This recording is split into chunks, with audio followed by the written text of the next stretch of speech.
Right, so this is gonna be the tiebreaker round. It was pretty tense for both of us as we both wanted to get into the semi-finals, understandably. And this is actually it's a bit of a back and forth match actually, which was not helpful for my nerves, I guess.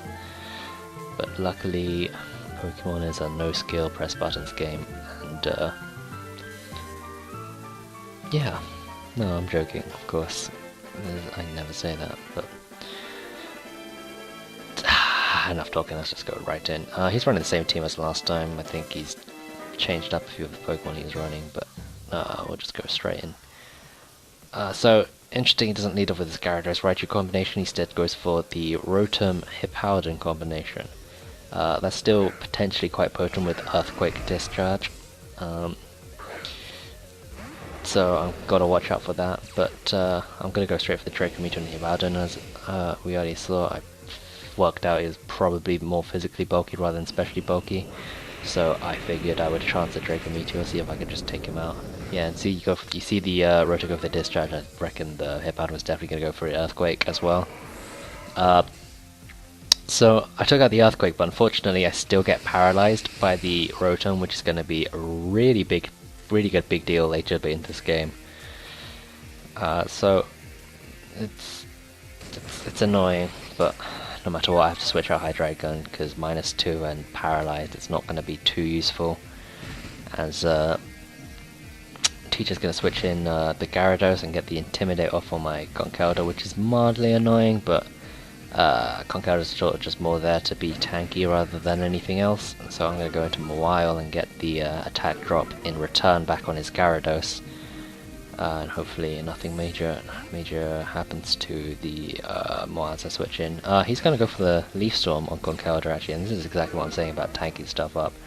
Now I know, I mean, considering I was Assault Vested, that still did like a lot more damage than I was expecting it to. But even then I'm able to tank it, which is the important thing, so even though I'm at -1, it's still a good thing I'm still in this. I'm going to just go for the Rock Slide, see what I could do. I get a reasonable bit of damage off. Obviously I would have got more if I didn't get intimidated, but that's the way it goes.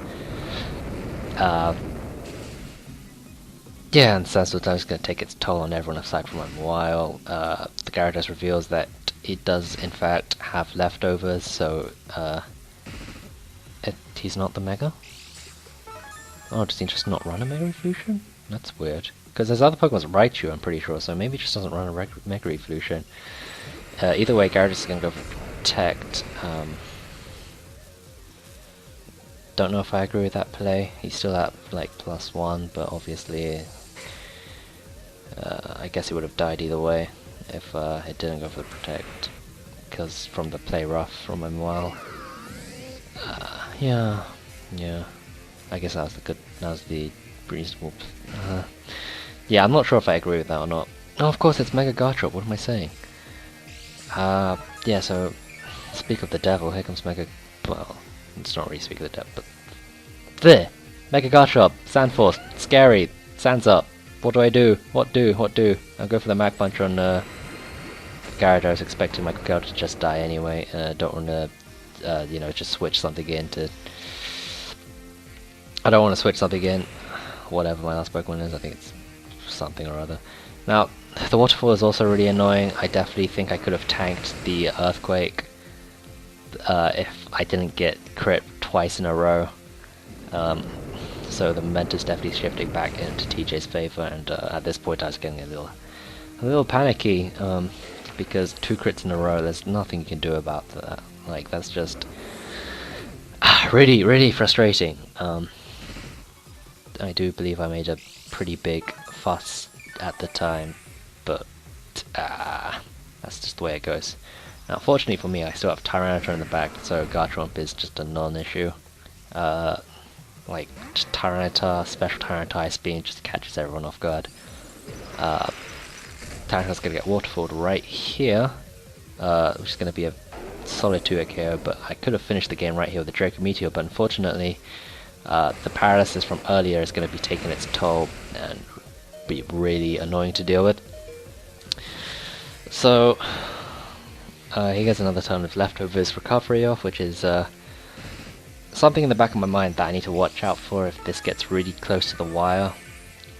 The Gyarados going for a Stone Edge, luckily doesn't get another crit off, but unfortunately, as if to somehow make up for it, I'm going to get fully paralyzed again, which is, it's just, it's ridiculous how much hacks there is in this battle, but that's just the way the game is. He's going to go for a Protect for another turn, and thanks to that he's going to be able to get another turn of Leftovers Recovery, which almost might have saved him.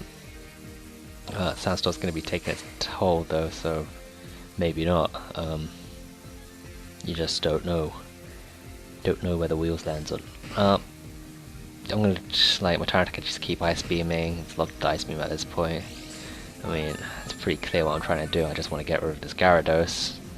But I've had so many opportunities to do it, but I never actually got it.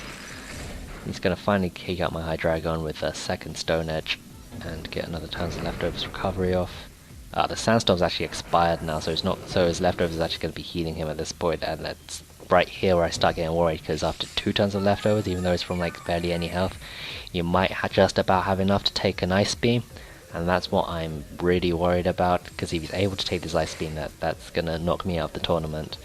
But luckily, as you're about to find out, it just about does enough damage, and I take the game. So, good game, and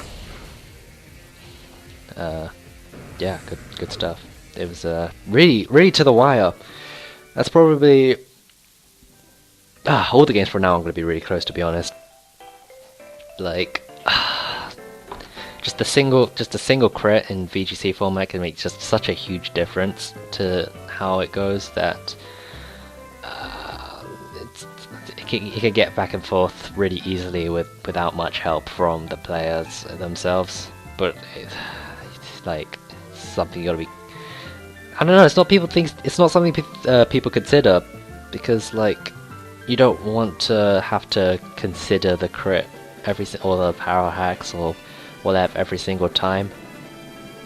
Especially like, say in single battles, like a Scald could go off like for 20 turns, and then obviously something's gonna get burnt. But like, you just saw in that battle just now was like 11 turns. Even if you like discharged 11 times, I don't know, it has a 30% chance. So like 3 Pokemon will get paralyzed, but that was one discharge.